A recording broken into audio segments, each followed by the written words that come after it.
Okay, well, welcome everyone. We appreciate you taking time out of your day to join us today.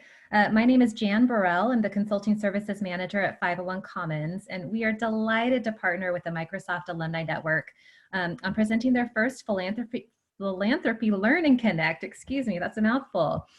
Today's first session will focus on fundraising strategies, tips, and trends.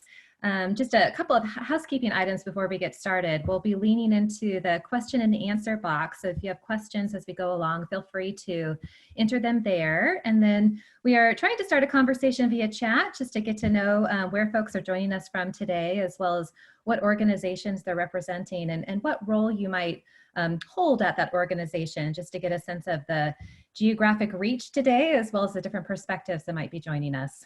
So again, thank you so much for joining us.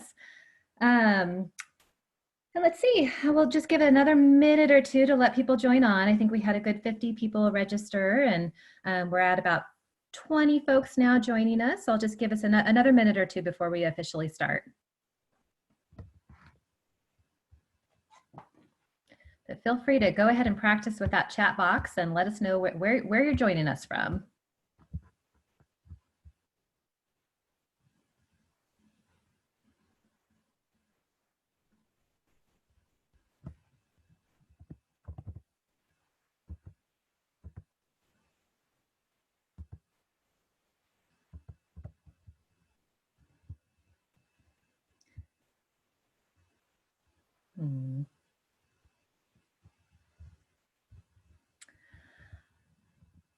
Alrighty, well, I want to be sensitive to everyone's time and schedules today, so we'll go ahead and get started. Again, this is Jan Burrell with 501 Commons, and we're delighted to partner with the Microsoft Alumni Network on this series.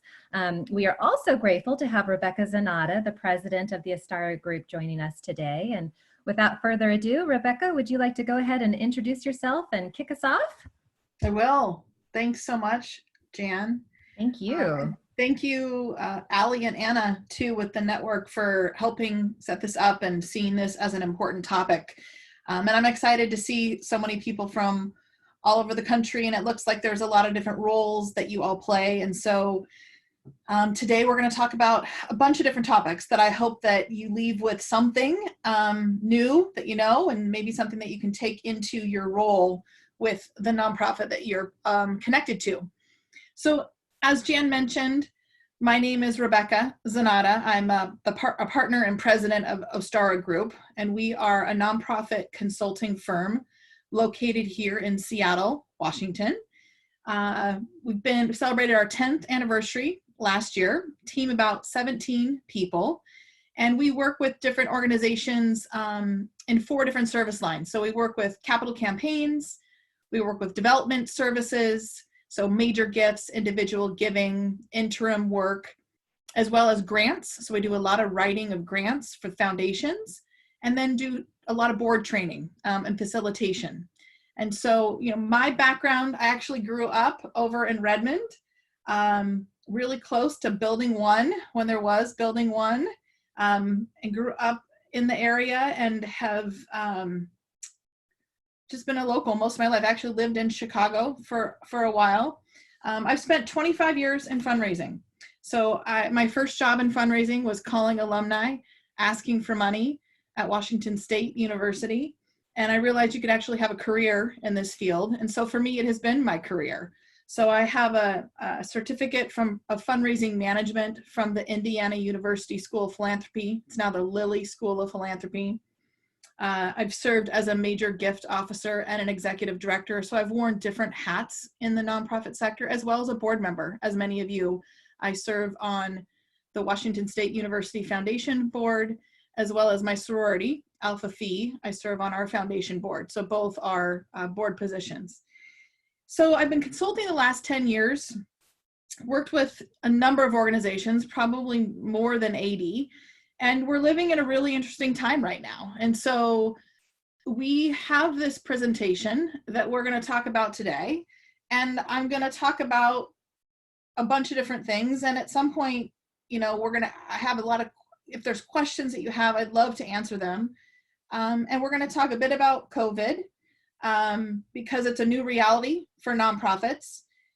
This is actually my 3rd webinar this week. I did one earlier this week with 501 Commons, helping organizations prepare for Give Big, which is our giving day here in Washington.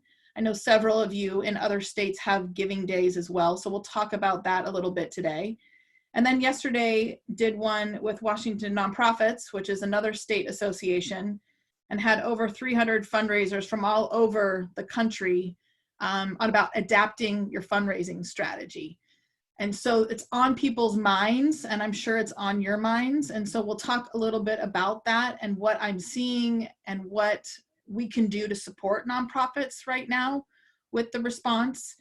But that's what we'll do today. And so in terms of how we're moving forward, and it doesn't look like it's moving forward. Speaking of, Jan, let's see here.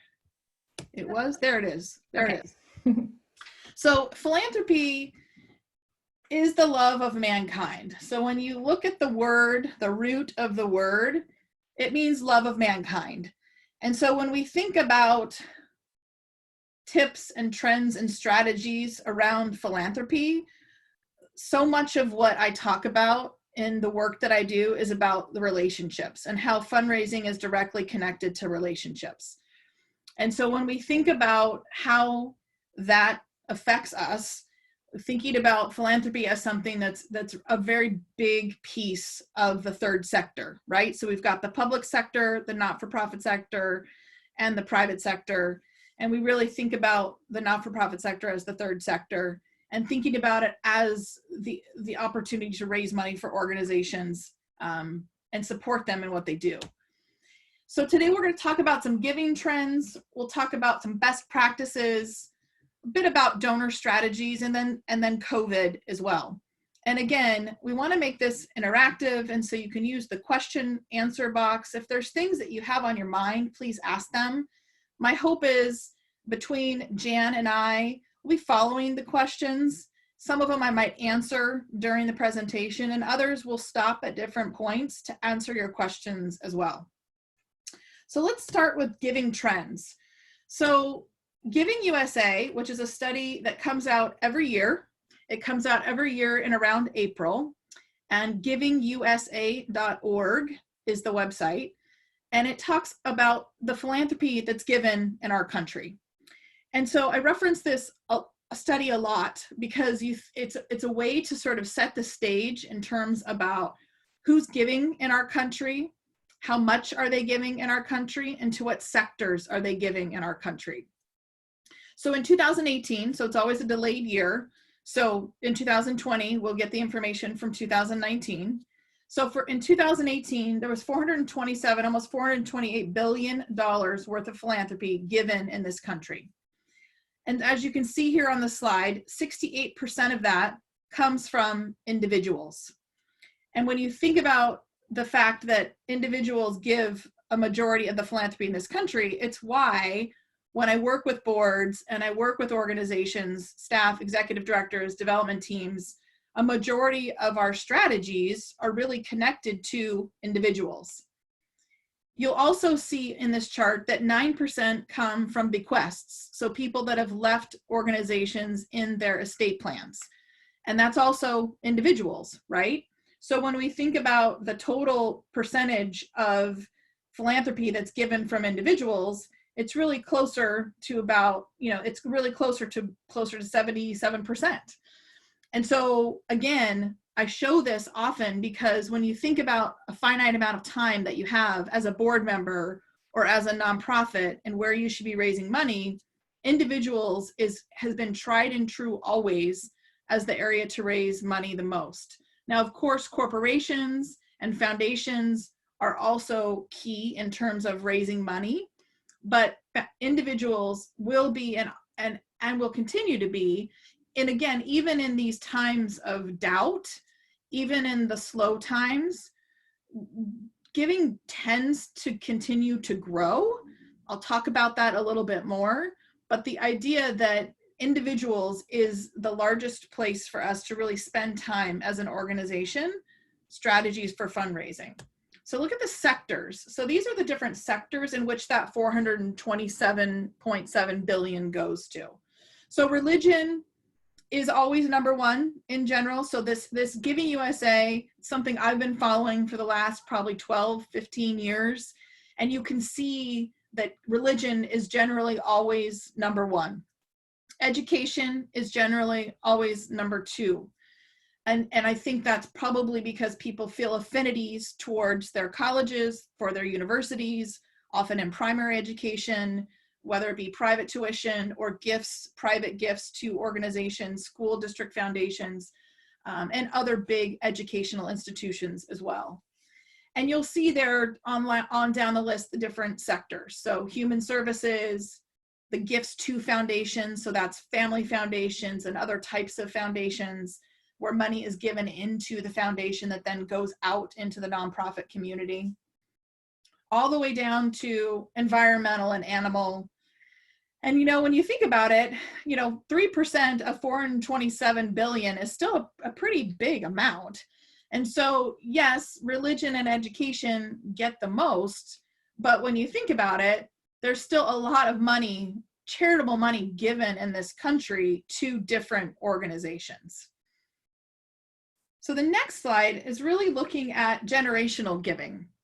So I happen to be really interested in this because not only are all 5 generations working in the workforce together, which is a whole nother webinar, there's all 5 generations that are giving right now to the sector. And so of this chart, and I have, you know, it's a study that's actually funded by Blackbaud, which is a database that does, that has, I should say they're a vendor that has a database and other wealth engine search services that they provide to the nonprofit sector. So what you can see here is just a breakdown of giving by generation. So it makes a lot of sense that right now, boomers are the biggest piece of our donor population, and they give about $58.6 billion. So in this chart, they're the bright orange. Then you have Generation X as the next, which is the gray, and they give about $33 billion. Moving on down to the matures, which is the silent generation, or the oldest generation that we have right now, and they give around 30 billion as well.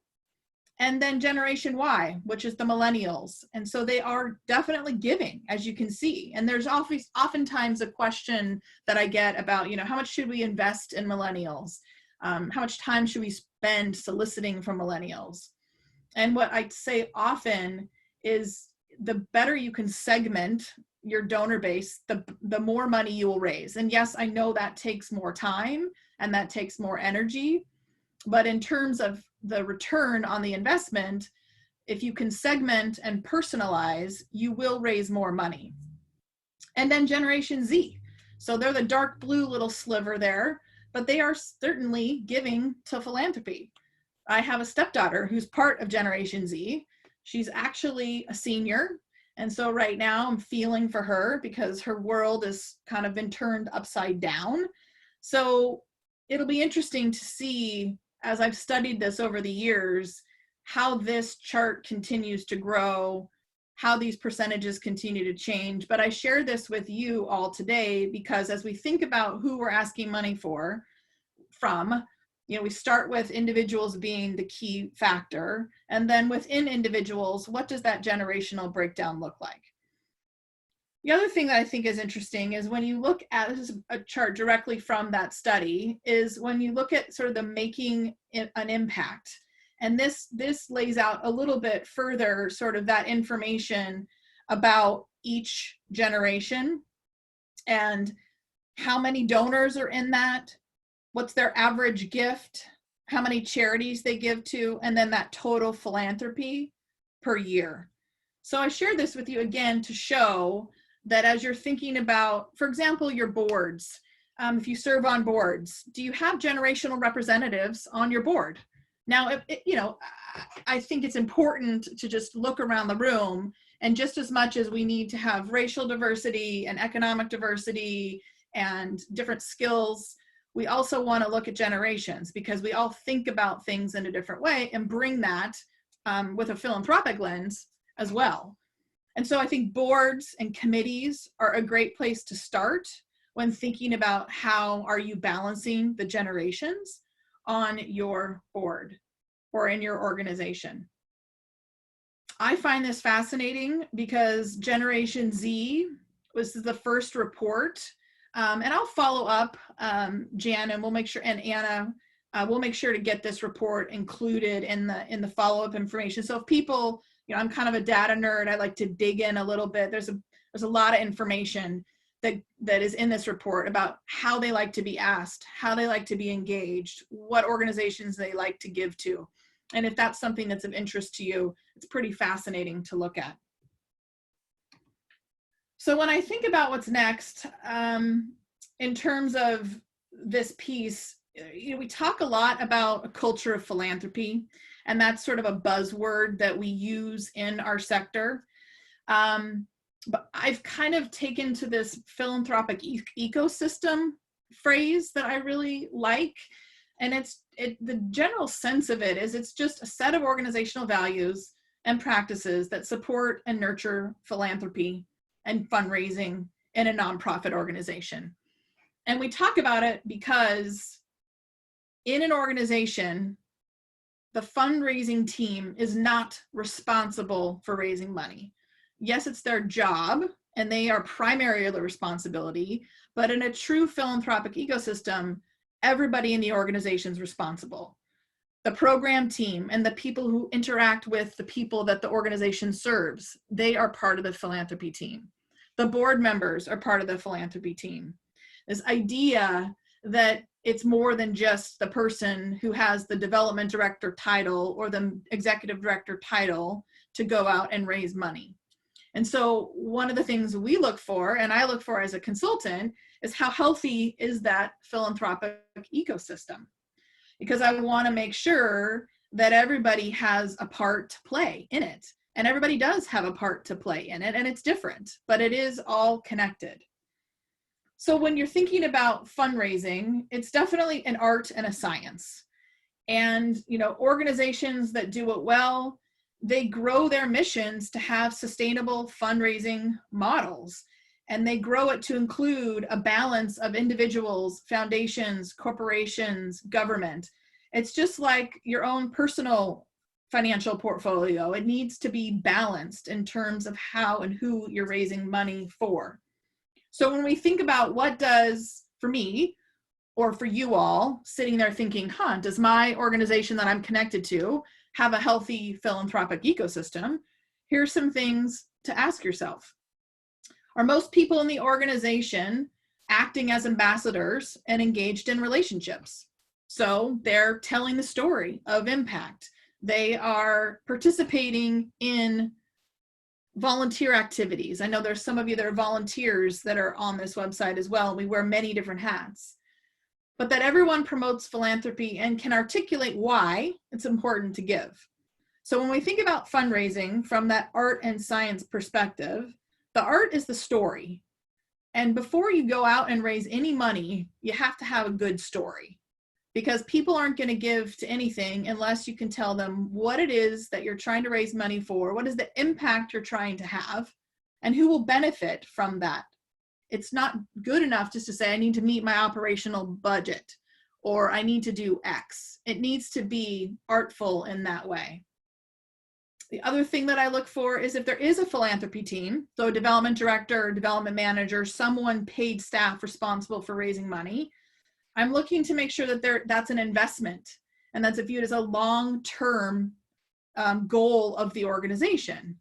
Now, it's really hard right now, speaking of, because you're seeing organizations cut philanthropy right now in this really difficult time. And again, I'm not here to judge because every organization is different, but philanthropy is connected to revenue. And if there's a way right now, we really need to continue to protect the revenue sources of our nonprofit organizations. Now, there are ways in terms of cutting hours and doing things differently that are going to happen in right now and over the sort of short term and maybe long term in terms of how much we need to recover from this period of time right now around COVID. But I also really think the executive director is personally involved in fundraising. That's something that I look for. So I've been an executive director. I came up the path of a development director, so it was part of my being. Other executive directors come up maybe a program path, or maybe they come in from a corporate experience or a public sector experience. But executive directors in this day and age need to appreciate fundraising. Now, they don't need to love it, and that's okay, because not a lot of people love it. I happen to love it. I'm one of those odd people that's been doing this for 25 years. But I think they have to appreciate it, which means they have to be involved in it. And so, again, that's something I look for, is if the executive director is open to talking to donors, open to calling and saying thank you to donors, and open to being a voice for philanthropy in the organization. So I have one more slide on sort of the philanthropy culture ecosystem piece. And then I want to ask them if there's any questions or thoughts that you're having. So when I think about us, again, I talked a little bit about this and sort of the signs, but everyone really should be able to answer, how does philanthropy go to work here? And what I mean by that is, how are people serving and benefiting from the mission of the nonprofit organization? Everyone has a story to share. So there's an opportunity to share a story. And I love sharing individuals' stories. Now, if we're publicly sharing them in newsletters, in social media, on the website, I think it's really important to let the storyteller have agency over their story and make sure they're involved in how we tell the story. That's a whole nother webinar as well, in terms of how we as storytellers in the nonprofit sector need to be really careful about how we tell stories from a place of abundance versus a place of scarcity, and focusing on a solution and not the problem. So not making the person the problem, but talk about how the story really is important to the organization. And that everyone shares responsibility for creating, sustaining, and celebrating. It's really important when you get a big gift, and again, in quotes, a big gift is really different for every organization, but it's important to stop and celebrate that. You know, as fundraisers, we often think about ourselves as, you know, we got to get the next gift, we got to get the next gift. And this can be done as a board member, this can be done as a volunteer, however you participate in fundraising. It's just important to stop and think about the success that you've had and to celebrate that. And that the last one is really important as well, that everyone knows the difference between a charitable fundraising program and a philanthropic development program. And what I mean by that is there's really is a difference between charity and philanthropy. Charity, as you can imagine, is sort of an old school way of thinking about sort of a person out there begging for money. And it's amazing how many times I have gone to cocktail parties or events and people find that I work in this industry. And, you know, funny, they say, oh, guard your checkbooks. Well, in essence, that's true, because I will ask for the causes that I care about. But the idea that philanthropy is about relationships, and that we want to build relationships with our constituents, with our donors, versus just transactional. So I think about it as that as well, as sort of charity is more transactional and philanthropy is more transformational. So think about it from a charitable program.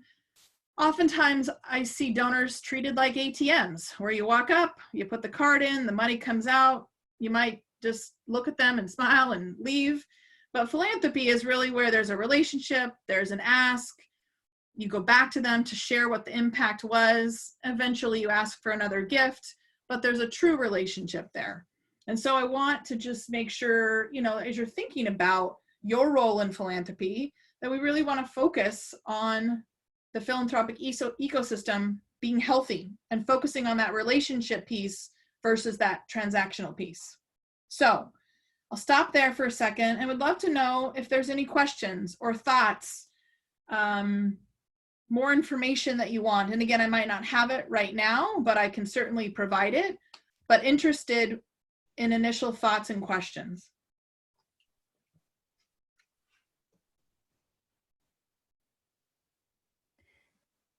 We intentionally put everyone on mute because we're recording the session, but please feel free to enter questions either into the chat box or the question and answer tab at the bottom of your screen, and we'll read them aloud and ask Rebecca to answer them.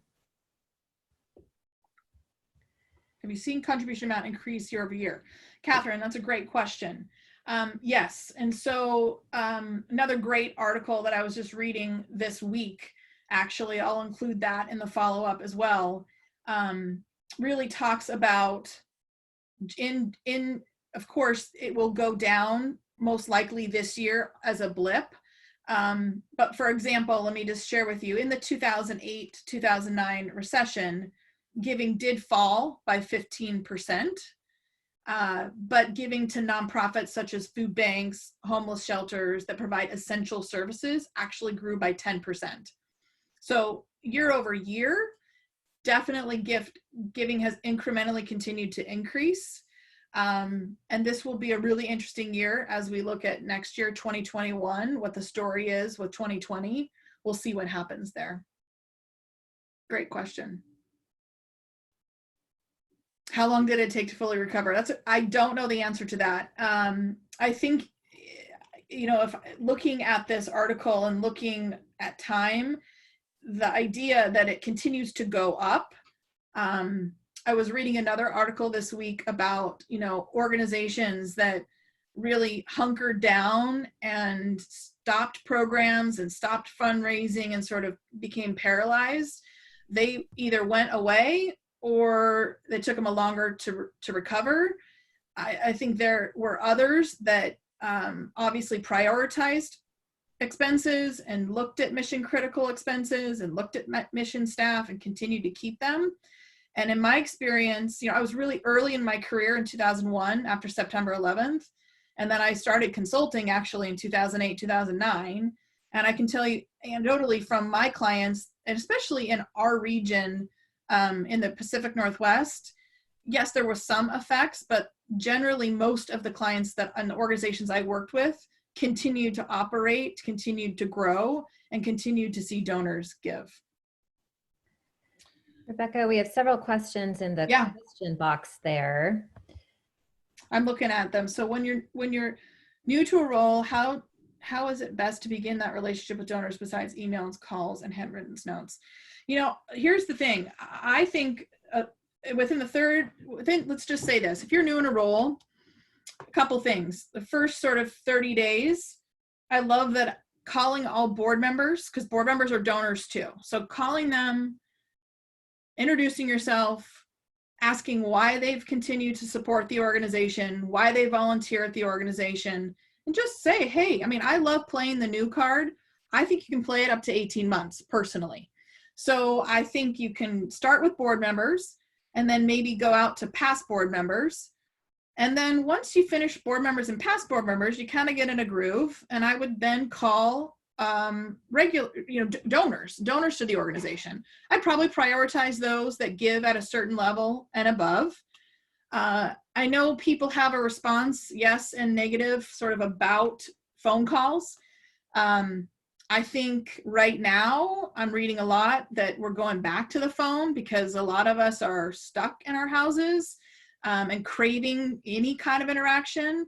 I know a friend yesterday who had a Zoom meeting with a donor.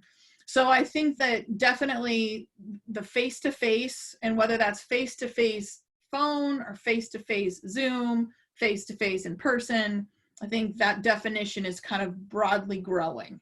And so I think I am interested to hear your story. I'm interested in why you chose to give to us, and just that first interaction, being human to human and really focused on them and what they care about. I always say this, and I might get to this in a little bit, but our goal is to get to know their values, beliefs, and experiences.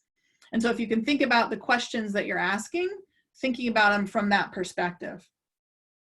Allie, yeah, great question. So transformative giving, what are the expectations by generation? Interesting. Millennials and Generation Z really, really want to be engaged in the day-to-day. They want to see it, they want to feel it, they want to touch it. So transformative giving for them might include volunteering. Transformative might be volunteering on a committee, it might be volunteering on a project.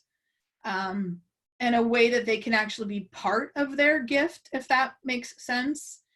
I think it's definitely, the matures who are the oldest generation, they really are loyal. That's one of their characteristics. And so, transformation for them might be how much you've changed and built your programs over time.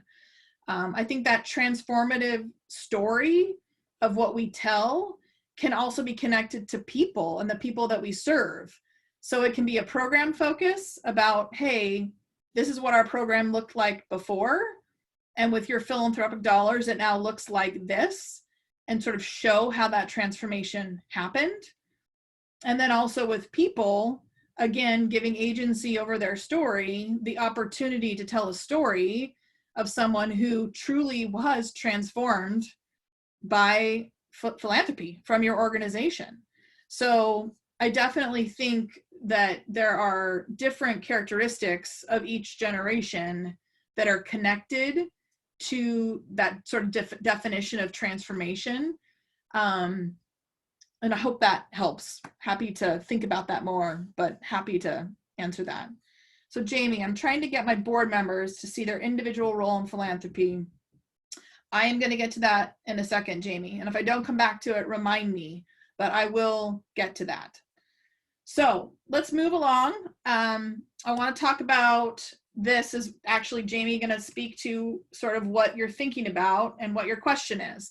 So this is a slide. It was in a workbook that I got through the Lilly School of Philanthropy 20 years ago that I use all the time. And I use it in board training specifically, Jamie, because what I like to say is this is the full relationship with a donor. And what I mean by that is cultivation is where we spend about 60% of our time getting to know donors. So that's when we're getting to know their values, beliefs, experiences. We're getting to know who the decision makers are in the house. Is it a couple that you need to talk to? Is it an individual you need to talk to? But there's no ask. So it's just getting to know people and getting to know what they care about. It's that relationship piece. And then there's about 10% that's the ask, right? So that's the in-person ask, that's the letter, that's the email, it's the event, whatever it is where the actual ask happens. And then the other 30% is stewardship. And stewardship is where we're sharing impact and what that gift accomplished. And we're going back to say thank you. So for me, stewardship is not the tax letter that I get from the organization saying thank you for your gift. That's great. That's acknowledgement. But stewardship is where a board member picks up a phone and calls and says thank you and shares a story. And so an exercise I like to do, Jamie, is I explain sort of what each of these means: cultivation, solicitation, and stewardship. I give examples, and then I have them sit with it for a minute, and I have them sort of record number 1, number 2, and number 3 of where they're most comfortable.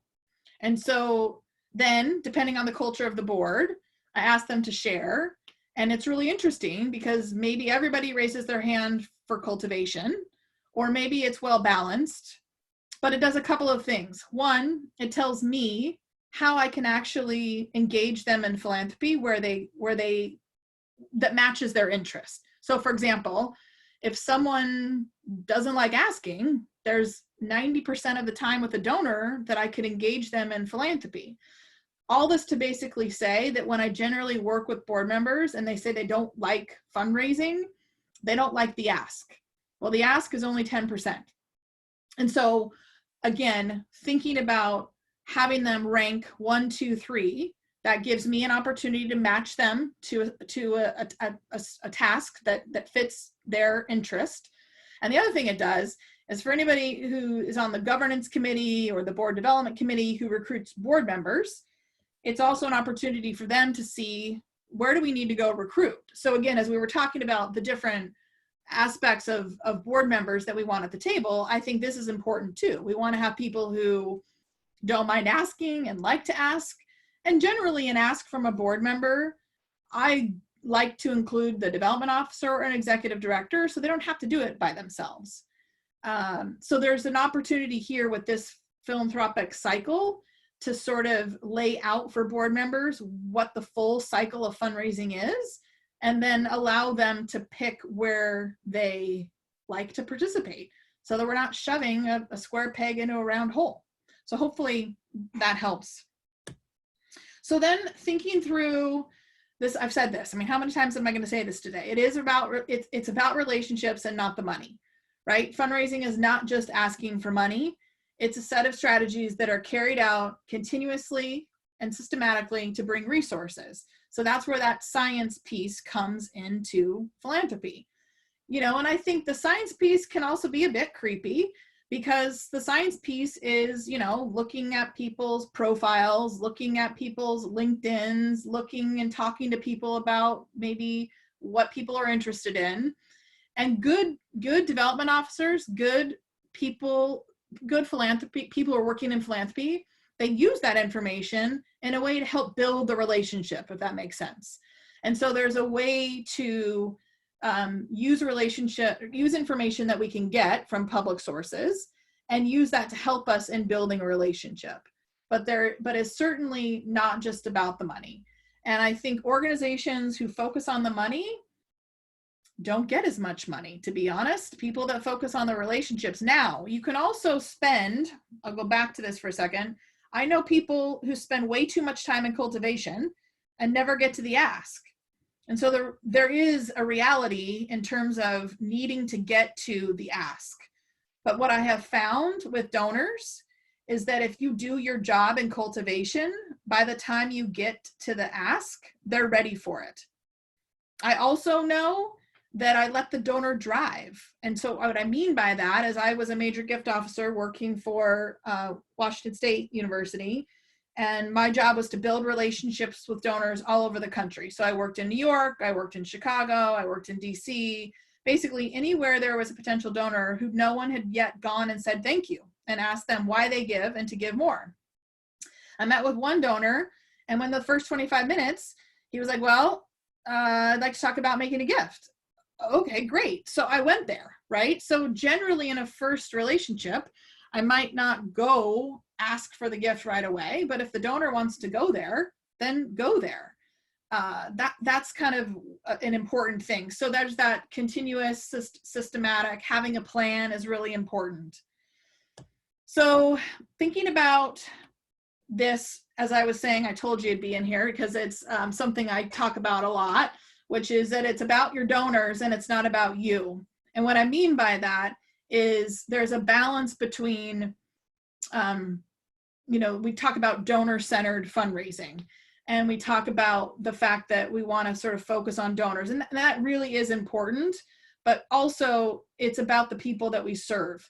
And so when I think about fundraising and I do trainings with boards, I'm not asking money for Rebecca Zanatta. I'm not even asking money for the organization that I represent. I'm asking money for the people that we serve. And so when you think about the organization that you're part of and you think about who benefits from your organization's philanthropy, that's who I want you to think about when you're raising money. I see the questions in here. Appreciate it. I will get to them in just a second. So this is the part that I was saying in terms of the donors, the values, beliefs, and experiences. So when you think about potential funding sources, this is another way to think about when you're working with board, or if you are a volunteer fundraiser. I know some of you on the call are volunteers who are also, wearing a fundraising hat. These are things that we look for in terms of how we build relationships with donors. So we look for linkage, interest, and ability. And the golden donor has all three, right? So linkage is someone who has a connection to the organization or project. And so to me, that's someone who could be a volunteer. That's someone who's a board member or a past board member. That's someone who's come to your event. They have a link there. Someone who's on your newsletter. But you look for who's linked to your organization. And then you look who has interest. So who should be interested. And oftentimes I find, at least in the Pacific Northwest, people have interest in, if you have an interest, say, in education, you might have interest in multiple organizations that work in education or social service or the environment. And so it's perfectly okay to sort of look at where people have interest. Same thing, by the way, for foundations and corporations. You know, foundations oftentimes have missions that they fund specifically. So we're looking to match their interest to your organization. And then ability is who has the ability to make a gift. Interesting thing about ability is oftentimes you can't see that, right? So that's where it becomes tricky, because I found growing up in the Pacific Northwest, growing up in Seattle, you know, some of the richest people we know have modest houses, drive Subarus, you know, aren't extravagant. And so the idea that we can't see ability, that's just part of that getting to know people through cultivation. And there's also a science piece of it too, sort of looking to see what they've given to other organizations. And so thinking through, when you're looking at a prospect list of individuals, foundations, or corporations, you're looking for these three things. And this is, for example, if someone has gone to my event, and they haven't given, I'm gonna go to them first to try to get them to give before I'm gonna go to someone who hasn't, because they've actually showed up. And either I haven't asked them, or maybe I asked them and they said no. But the idea is, I'm going to start with the people that are connected closest to me, the people that are on my newsletter list. I'm going to make sure that I'm asking each of those people that are on my newsletter list to give. So this is just kind of a way in which to sort of think through this piece. So the next one is really interesting too, because fundraising really is about the right person asking, the right prospect, for the right gift, for the right program, at the right time, in the right way. And what that means to me is a lot could go wrong, right? And so I've been saying it a lot right now to people that my clients and people that I've been coaching through some of this work right now around COVID, is donors that are saying no are just saying no generally right now, because it's not the right time. So when you look at this list, a lot of people are saying no because it's not the right time. Either they lost their job, someone in their family lost their job, they just aren't engaged in a way that they can give. But I share this because it goes to that art piece of really about the relationship and making sure that the right person's asking. And so if Susie has a relationship with Phil, I'm not going to send Joe to go ask her for the gift. I'm going to look at the relationship that's already existing, and I'm going to play off of that. The right prospect. So again, that idea of who should you be talking to? If it's a couple and it's a large gift, let's bring the couple together. Let's not just talk to one person or the other. And certainly gift and program to me is getting to know what they care about. If they care about the weekend food for kids program, I'm not going to ask them for the food bank direct service program. Again, getting to know our donors and what they care about. So this is just interesting to me, and I think about this a lot because it is a way for us to think about strategies and talking with donors, that we're really looking at all these different pieces in terms of how we ask a donor the right way. Some donors like to give via email. That's how you should ask a donor. You can even get to as specific as donors who give at the end of the year in December. Ask a donor to give at the end of the year. Don't ask them to give in July. So it helps us to sort of, again, train ourselves to ask donors in a way that they're comfortable with. I always talk about sort of, let the donor lead and then follow the donor's lead, but also represent your community as much as you can. So before we move on to donor strategies, let's talk about a couple of these questions. So Shelley, speaking as a board member, can you give a few ideas on what you consider to be good cultivation actions? Yes, of course. One big one is if your organization does a donor newsletter, and I would say it comes out via email. One of the ones that I love the most is just Shelley, you as a board member, taking that newsletter and forwarding it to maybe the people that attended the event with you last year, or a few of the donors and people that you know who should care about the organization. And so what that means is I might get that newsletter from your organization, and then right after that, maybe a couple hours or maybe a next day, I'm going to get the newsletter forwarded from you. In my experience, I'm going to open the one from you more than I would open the one from the organization. Doesn't mean the organization should send it. It just means that you've added a personal touch to that, and maybe a personal note that said, hey, Rebecca, I thought you'd really enjoy the story below. I hope you're doing well. I think tours, anytime we can get board members connected to the work that we do, and again, this totally depends on the organization that you're part of, but I always felt like if I could get a donor back to campus, that would seal the deal, and it generally did, because they could reminisce. And if I bring a board member along with me, so on a cultivation visit, that's really important. I think birthday notes or anniversary notes or celebration notes when kids graduate from high school or other types of things, if we know that about our donors, board members can send those notes.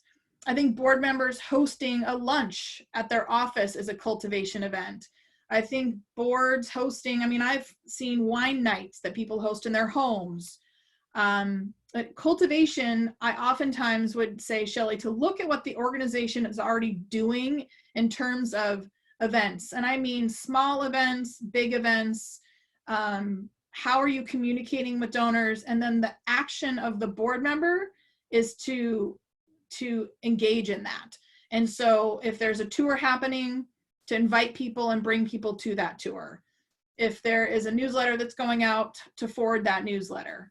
And so there's many different ways. Oftentimes cultivation could be the executive director doing a kind of chat and chew or something where they might have a conference call at lunchtime, and as a board member, you could invite donors to join and listen and kind of just get an update on what's going on in the organization. So there's a couple. I mean, I could keep going, but there's a couple that I would share. And then Amber, what is more important in cultivation, an engagement story or what's in it for them story? That's a great question.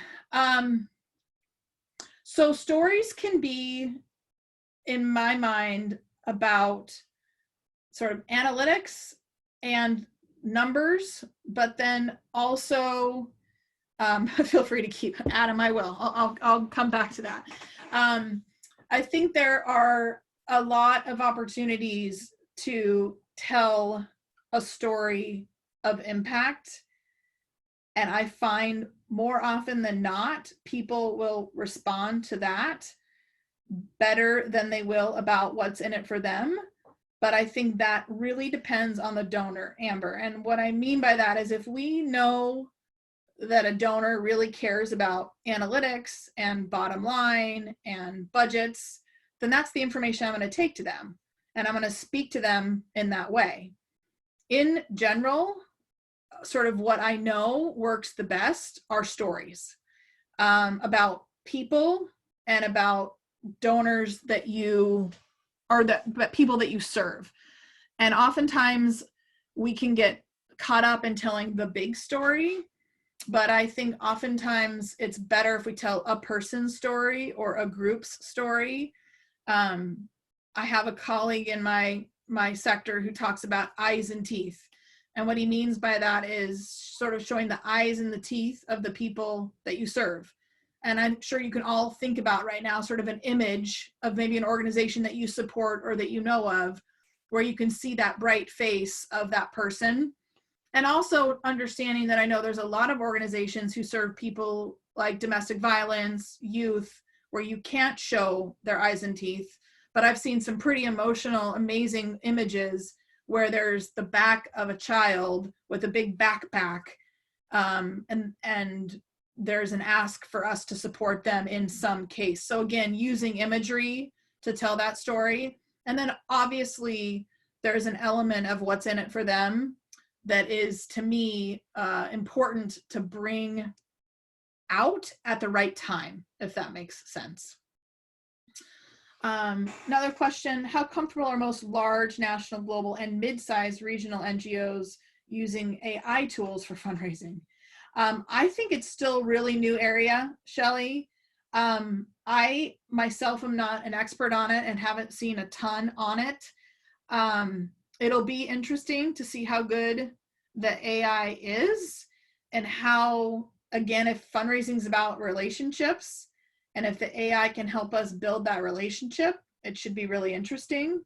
But I'm not seeing or hearing a ton about it personally, but I appreciate the question. We'll continue to kind of pay attention to that for sure. So let's keep going.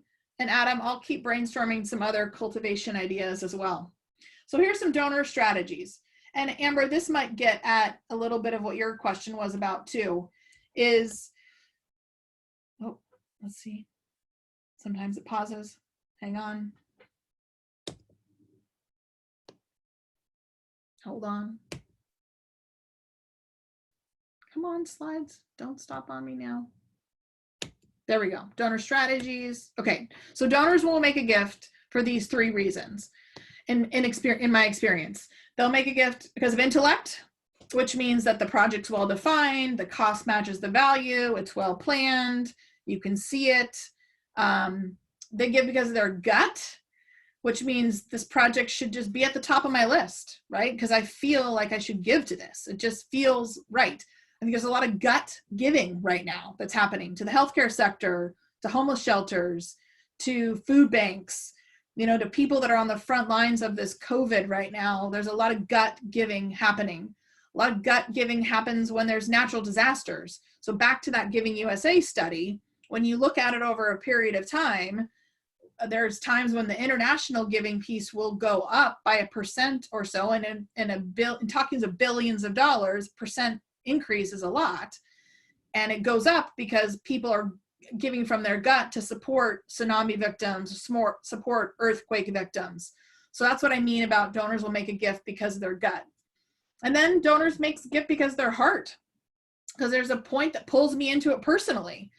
A lot of times grateful patient giving with healthcare, or, you know, I have a friend's daughter who passed away at a really young age from a disease, and I give to Children's on her behalf because of my heart, because I care about her and I care about her daughter.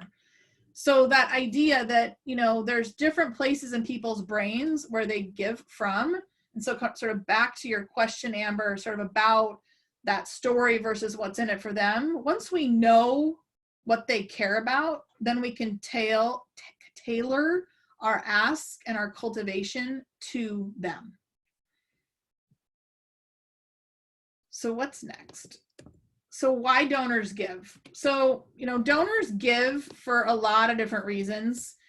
They give because they want to make a difference in the world. They give because they want to become involved. They give because they want to help others.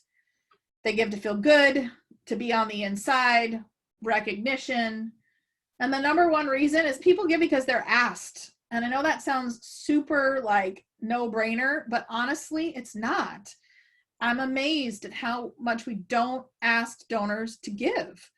And yes, there's a balance. We don't want to ask donors to give too much or too often, but I think honestly, I see on the side of not asking enough.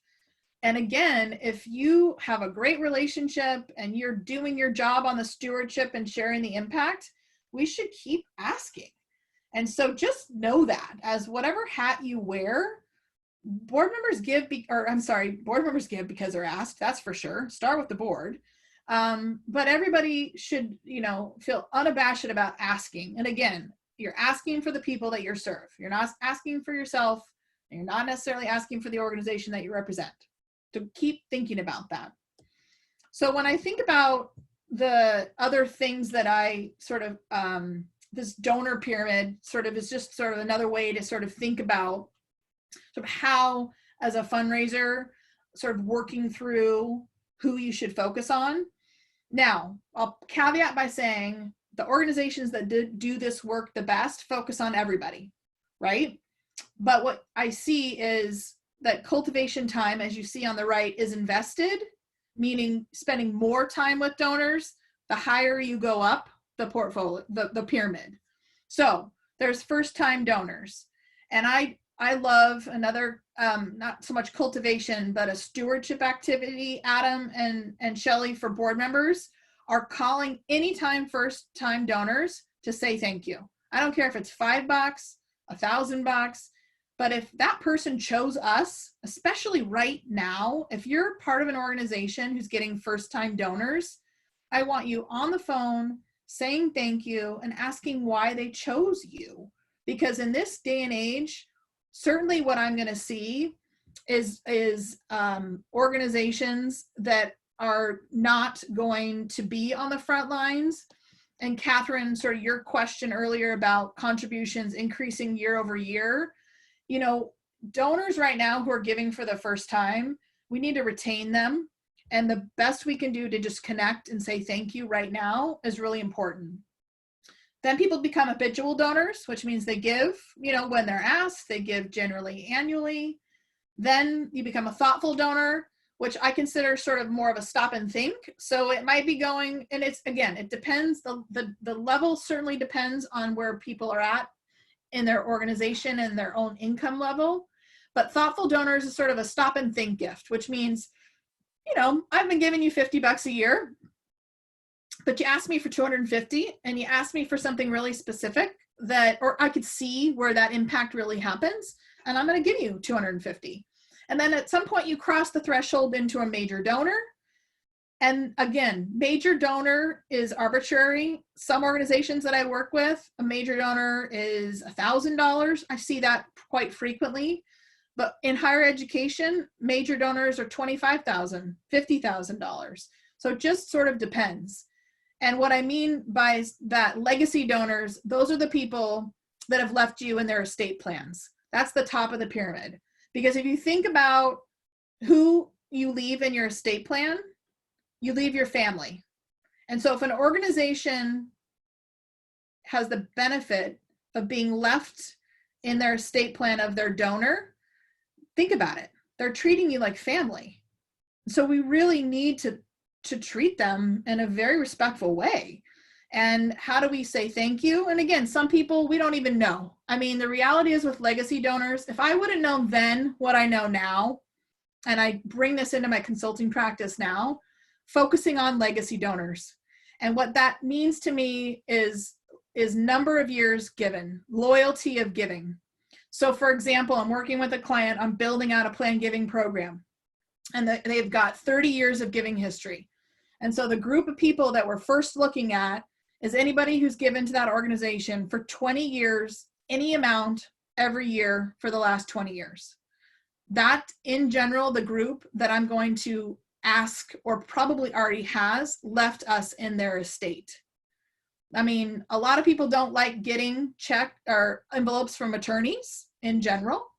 But as an executive director, I loved it, because generally what that meant is I was getting some type of bequest gift. And oftentimes, I can tell you in my history, I didn't know who the person was because they weren't a major donor. They were not someone that was on my radar. They were a person who'd given $100 for the last 20 years. And so that's why that's sort of what I know then. If I would have known then what I know now, I'd really pay attention to that, because a $150,000 plan gift or a big infusion of cash like that, which generally planned gifts are, can transform organizations. So I want to keep going. We're going until 12:45, and so I'm going to keep going. This is just a book that I love. It's The 7 Faces of Philanthropy by Albert Prince. I won't go into too much detail, but he talks about these 7 personas of giving. And I just love it because it's sort of a way for us to think about who we are potentially as a donor. And you could be a couple different personas, or who the people are around you at the board table if you're a board member, and who your donors are. So the communitarian means doing good makes sense. You know, I'm going to give because it makes sense, because I'm part of the community. The devout is really connected to that religious piece. I'm doing good is God's will. So I'm giving because it's part of God's will. The investor is the person who's giving because it's good business. So Amber, that's that person who, you know, responds really well to the budget. They respond really to the ROI that you're talking about. You know, that's that really important sort of the investor piece, which for you all as Microsoft alumni, you know, that's a really important piece of potentially people you're connected to. They want to know that there's going to be an investment.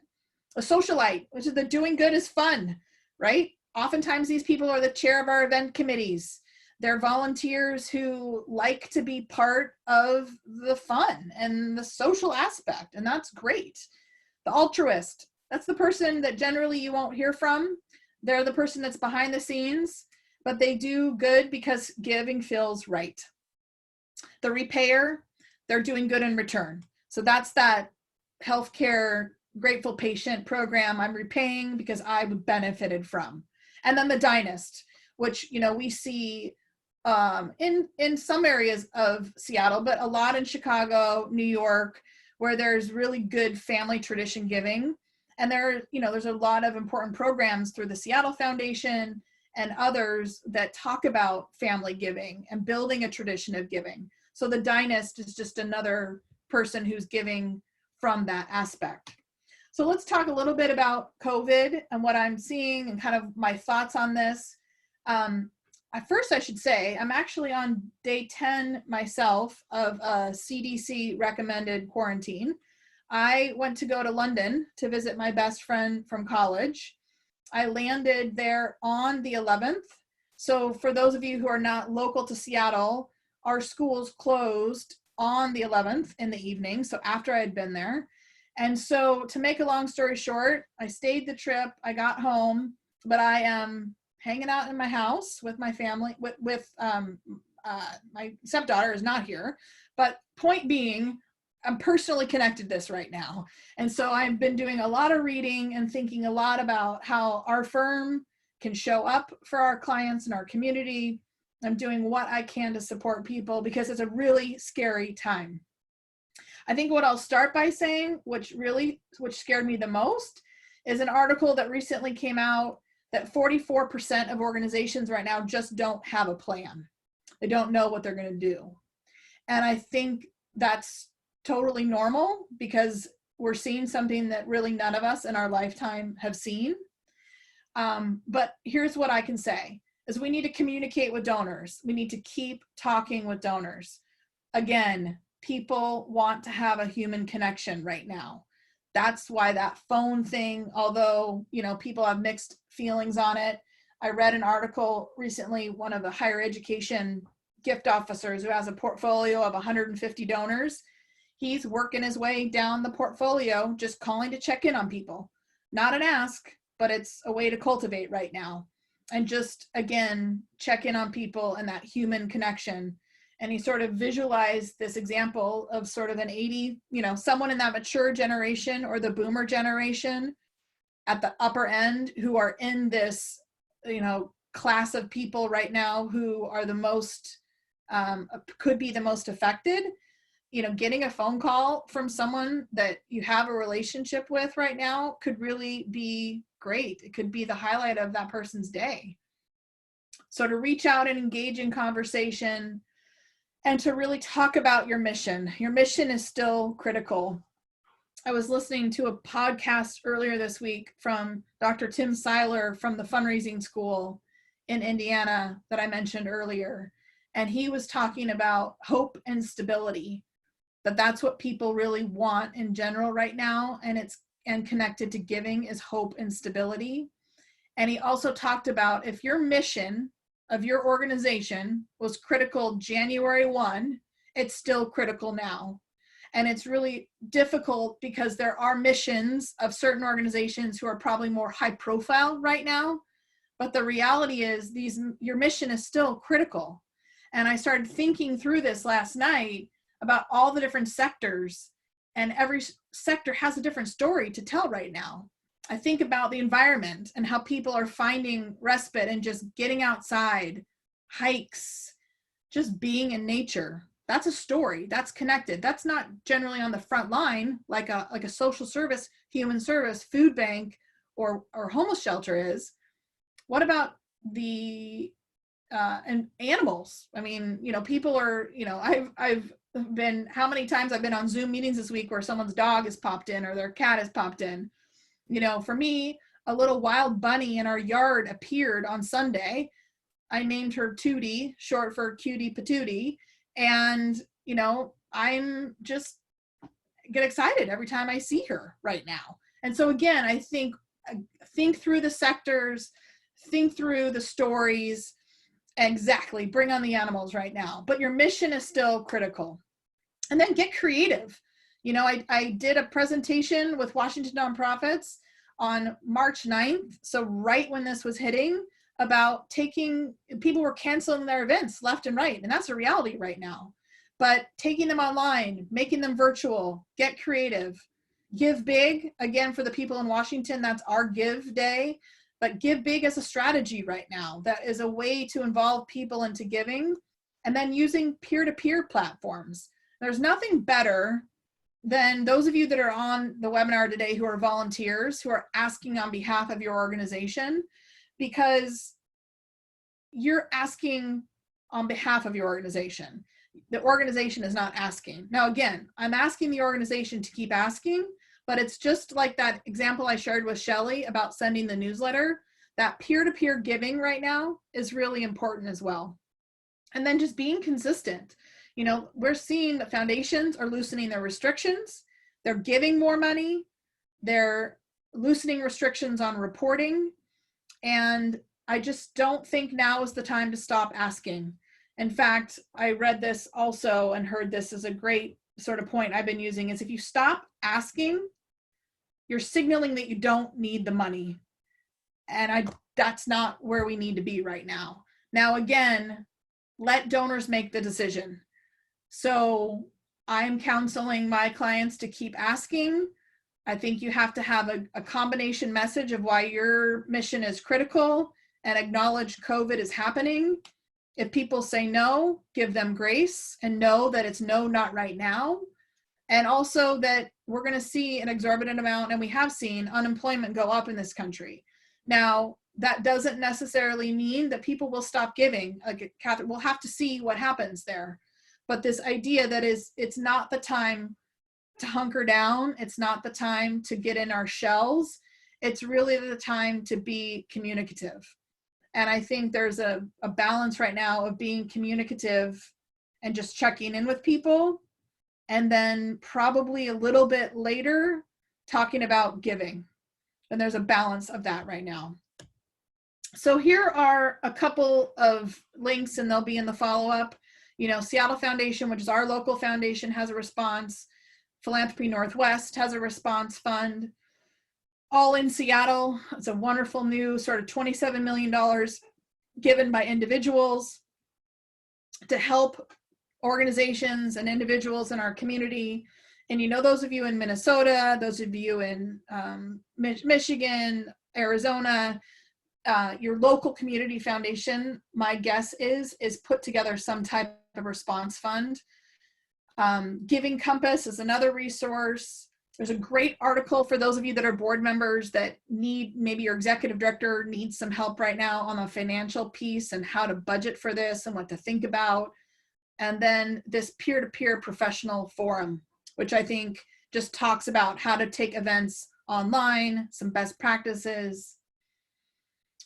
Catherine, a note on this slide for me is that since 1980, there's been 5 recessions. So we might be headed into the 6th, and philanthropy has continued to grow overall. So that tells you something right there.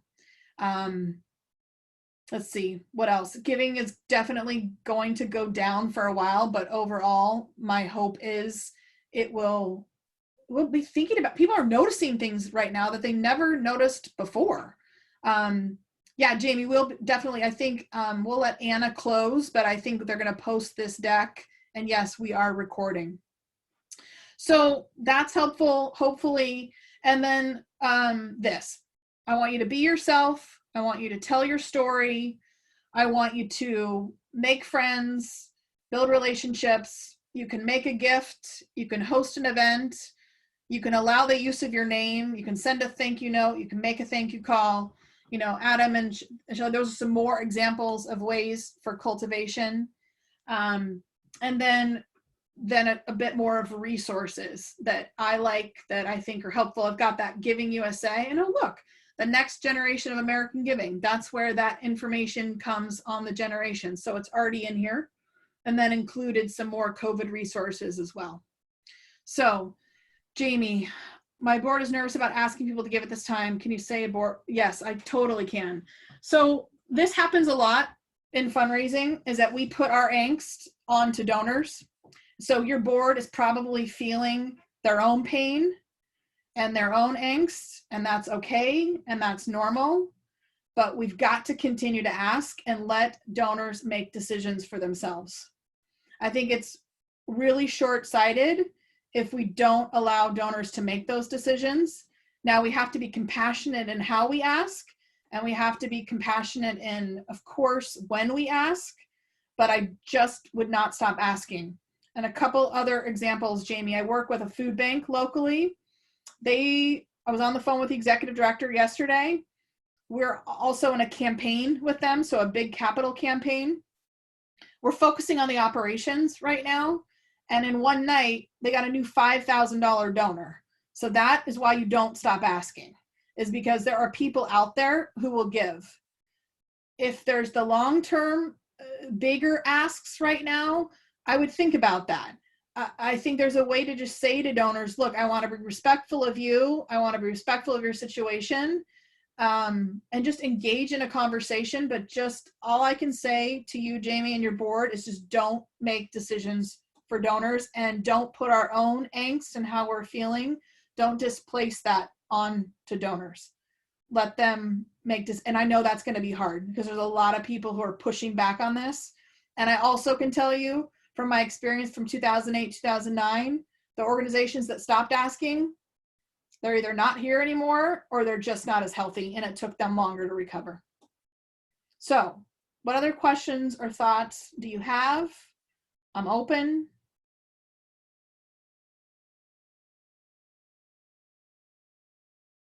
I appreciate you. I appreciate you being on this webinar.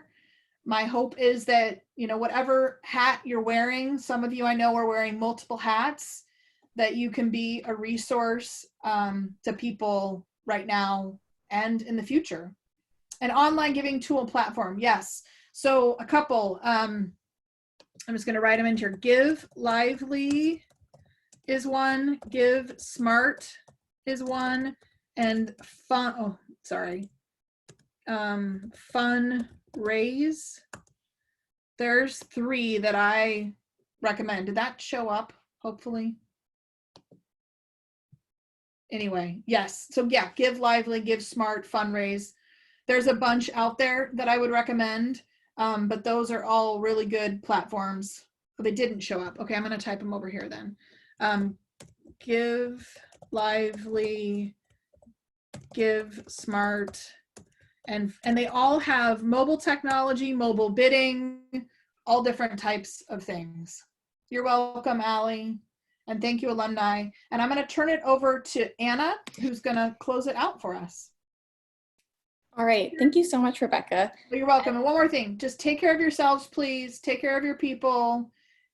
I love to travel, and it reminds me of that, when you're on the plane and they tell you to put your own mask on first. We need to do that. But really, I know there's a lot of weight we're bearing right now. So just thank you for taking time to join us today. All you, Anna. Right, thank you. So I want to also thank everyone for attending our first webinar in our Philanthropy Learn Connect series. Thank you for Rebecca for leading this really insightful session on fundraising, especially during this uncertain time for many. And lastly, thank you to Jan and 501 Commons for helping us produce this webinar. So registration for our next webinar, Maximizing Your Volunteer Impact, led by 501 Commons Jan Burrell, is now open. You can go to our website, microsoftalumni.com, and under the Events tab, register for the webinar. We'll send more information in our follow-up email next week.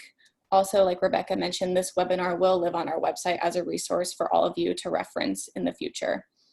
So speaking of volunteering, if you or fellow alumni you know are volunteering, you can earn matching dollars by submitting your volunteer hours through the Microsoft Alumni for Good Challenge. You can find more information on our website under the Give dropdown at the top of the page. Lastly, our Alumni Hero nominations open in June. Our Alumni Hero nominations are open to all Microsoft alumni who are doing impactful work in the nonprofit space. The Alumni Hero Awards provide grants to nonprofits up to $25,000. So for more information and to see examples of our past recipients, you can go to our website. Under our Give dropdown, just select grants to learn more. So a big thank you for everyone for tuning into the session, and we look forward to seeing you in our next webinar on June 26th.